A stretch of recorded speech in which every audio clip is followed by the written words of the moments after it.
किसी की लगी हुई पूजा की थाली भी रखी हुई है ना, जरा समझना बेटमा की जीजिए, किसी की रखी हुई पूजा की थाली भी रखी है ना, और तुम्हारी थाली में अगर कोई सामान नहीं है, तुम्हारी थाली में अगर कोई चीज नहीं है तो कोई बात नहीं, बाजू वाली की थाली में से सामग्री उठाकर लेकर हमें भगवान शंकर को नहीं चढ़ाना। समझना जरा इस बात को, हमको वो सामग्री बाजू वाली की थाली में से लेकर नहीं चढ़ाना है, हमें बाजू वाली की थाली में से लेकर उसको समर्पित नहीं करना।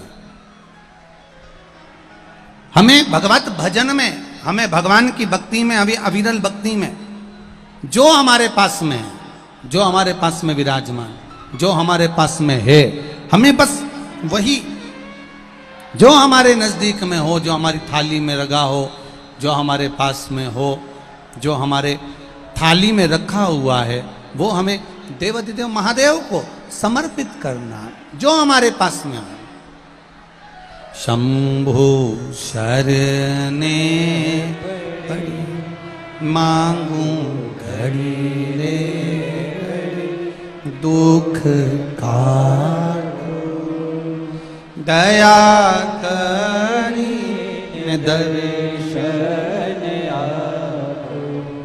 शिव महापुराण की कथा कर रही है, पास वाली थाली में कोई वस्तु रखी, आप पीपल के वृक्ष की पूजन करने गए हो, आप तुलसी के पौधे की पूजन करने के लिए गए हो, आप बट वृक्ष की पूजन करने के लिए गए हो, आप आंवले की पूजन करने के लिए गए हो, या आप कोई भी पूजन करने के लिए गए हो, बाजू वाले की थाली में बहुत सारी सामग्री और आपकी थाली में कम है। शिव महापुराण की कथा कहती है, आपकी थाली में जो रखा हुआ है, आपके पास में जो रखा हुआ है, आप उसको दिल से बाबा को समर्पित करो, आप उसको दिल से भगवान को समर्पित करो, आप उसको दिल से परमात्मा को दीजिए, दिल से भगवान को दीजिए। ये नहीं कि हमने पड़ोसी की थाली में से उठाकर फिर उसको चढ़ाना चालू कर दिया, ना ना ना ना। शिव महापुराण की कथा यहां तक कहती है कि बेलपत्री भी दूसरे की थाली में रखी है, बेलपत्री भी अगर दूसरे की थाली में रखी हुई है, शिव महापुराण की कथा यहां कर रही है, बेलपत्री दूसरे की थाली में रखी हुई है, दूसरे की थाली, और आपकी थाली में नहीं है, तो आप उसकी थाली में से ना लेकर महादेव पर अगर कोई बेलपत्री चढ़ी हुई है, उस बेलपत्री को महादेव से मांग कर लीजिए, धोइए और वापिस महादेव को चढ़ा दीजिए। वो बेलपत्र शंकर जी को शिव से लेकर चढ़ा दो, पर दूसरे की थाली में से उठाकर नहीं, दूसरे की थाली में से उठाकर नहीं, आप शिव जी से ले लीजिए, देवाधिदेव महादेव से ले लीजिए और महादेव से लेकर महादेव को चढ़ा दीजिए। आप देवाधिदेव महादेव से। अब एक बात और अच्छे से उतार लीजिए अपने जीवन में, बहुत बेटमा की कथा को आप लोगों को अपने जीवन में बहुत चीजें उतारना है, जिससे हमारे को, कई लोग कहते हैं हम शिव जी के मंदिर जाते हैं, हम शिवालय जाते हैं, हम शंकर जी की चौखट पर जाते हैं, हम जल चढ़ाने जाते हैं, हम, कई लोग कहते हैं कि हम भी भगवान के मंदिर गए, हो सकता है इनका कार्य हुआ, हमारा नहीं हुआ। उसका कारण क्या है? आपने भी पशुपति व्रत करे, पड़ोसन ने भी पशुपति व्रत करे, उसका कार्य हुआ और आपका नहीं हुआ, उसका कारण क्या है? मतलब कहीं ना कहीं हमारा विश्वास शिव जी के प्रति जागृत नहीं हो पाया, अटल नहीं हो पाया, दृढ़ नहीं हो पाया। और वो विश्वास अगर दृढ़ नहीं हो पाया तो भगवान मिले कैसे?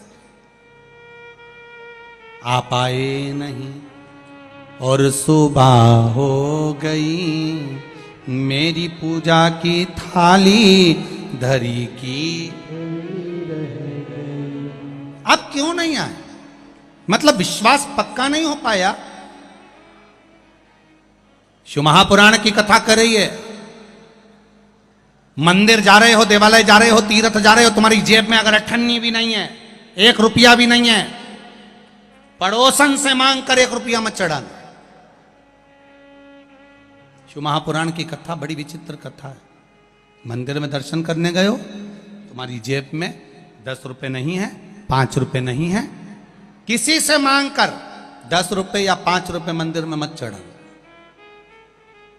हम तो आपसे यहां भी कहेंगे, शिव महापुराण की कथा में भी आओ, तुम्हारे पास चढ़ाने के लिए नहीं है, तुम अपनी पड़ोसन से मांग कर बिल्कुल मत चढ़ाओ, बिल्कुल मत चढ़ाओ। क्यों?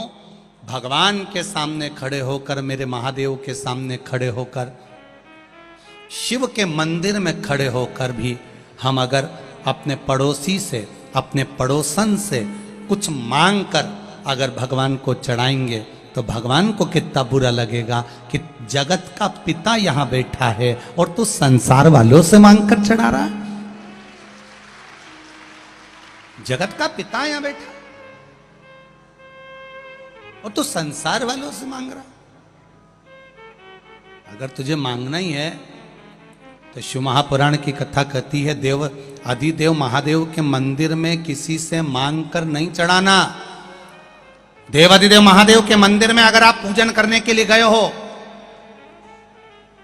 भगवान शिव के मंदिर में अगर पूजन करने गए हो, तुम्हारी थाली में अगर कोई सामग्री कम भी है चलेगी, पर पड़ोसन की थाली में से उठाकर मत चढ़ाना।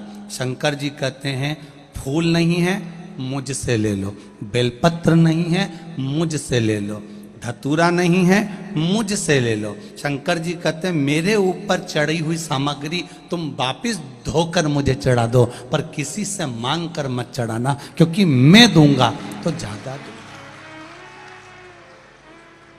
अब प्रैक्टिकल करके देखो, अब एक प्रैक्टिकल करिएगा आप। पड़ोसन की थाली में से जो जो सामान उसने थाली में रखा, जो जो सामान रखा, उसका नरियल, उसकी अगरबत्ती, उसका दिया, सब तुम उठा के भगवान पे चढ़ाया हो। एक बार प्रैक्टिकल करके देखना हो। अब पड़ोसन का मुंह देखना, फिर तुमने तो उसकी थाली में से उठाकर चढ़ा दिया, अब उसका मुंह देखो तुम जरा जोरदार। अभी तक तो वो ब्रह्म कुमारी थी, थोड़ी देर में चंद्र घंटा बनने में उसको देरी नहीं लगेगी, थोड़ी देर चढ़ा दिया तुमने तो महादेव। अब वो पड़ोसन को ये लगना चाहिए कि मैंने नहीं चढ़ाया तो इसने चढ़ा दिया, उसमें क्या दिक्कत है, पर नहीं, उसका मुंह फूल गया। मेरी थाली, मेरा सामान, मेरी पूजन की सामग्री इसने कैसे चढ़ा दी, इसने कैसे दे दिया, बुरा लग जाए। पर अब शिव जी के पास में बेलपत्र चढ़ी है, शंकर जी के पास में बेलपत्र चढ़ी है, शंकर जी के पास में धतूरा चढ़ा है। शिव जी से बेलपत्र मांगा तुमने, शंकर जी से बेलपत्र लिया तुमने, और वही बेलपत्र देवाधिदेव महादेव का लेकर तुमने शंकर जी को चढ़ा दिया। शंकर जी को बुरा नहीं लगा, शंकर जी प्रसन्न हुए हैं। क्यों? शंकर जी ये जानते हैं, बहू सास से कुछ मांगे तो अच्छी लगती है, बहू पड़ोसन से कुछ मांगे तो अच्छी लगती है क्या? अरे बोलो तो रही बेटमा की जीजिए। तुम्हारे घर की बहू, तुम्हारे घर की बहू, तुम्हारे यहाँ कोई मिलने आए अड़ोसन पड़ोसन, उससे कह दे, मम्मी तुम, काकी जी हमको ला दोगी क्या, काकी जी हमारे यहाँ तुम अचार ला दोगी क्या, काकी जी तुम ये सामान ला दोगी क्या, तो सास को बुरा नहीं लगेगा? सास का नाम लिया तो लाइट भी आई गई।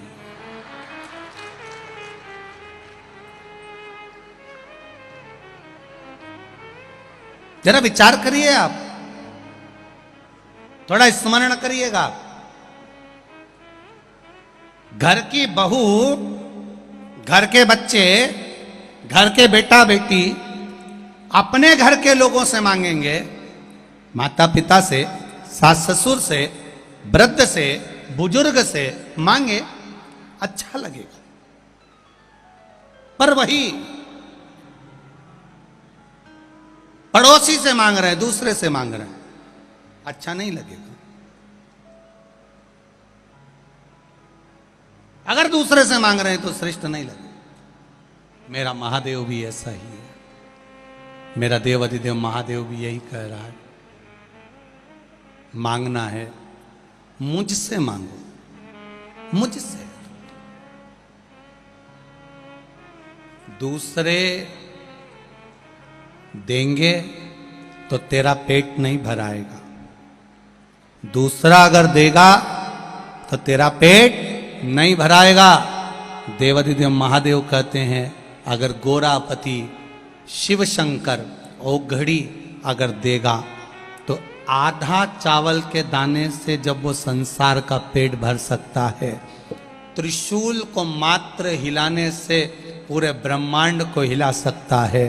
तो शिव की कथा कर रही है केवल उसकी दृष्टि पड़ते से ही तेरे पूरे कुटुंब का पेट भरा सकता है, केवल दृष्टि।